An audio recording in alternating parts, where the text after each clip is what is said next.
This is my game, Shoe Clicker.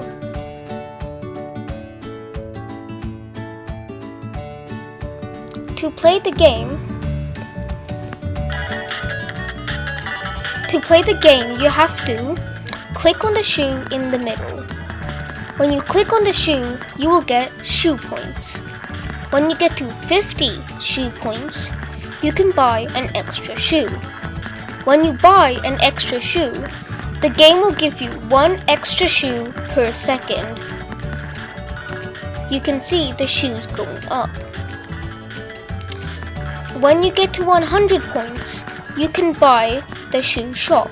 The shoe shop will give you 10 extra shoes per second. And then the shoe factory giving you 100 extra shoes per second, and so on and so forth. You can also change the music in the game.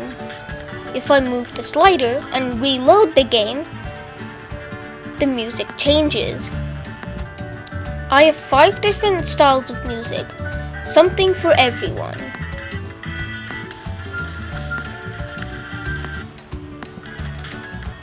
This variable up here tells you how much score you have, tells you the high score, and this variable here tells you your username. So that is pretty much it for my game. Bye.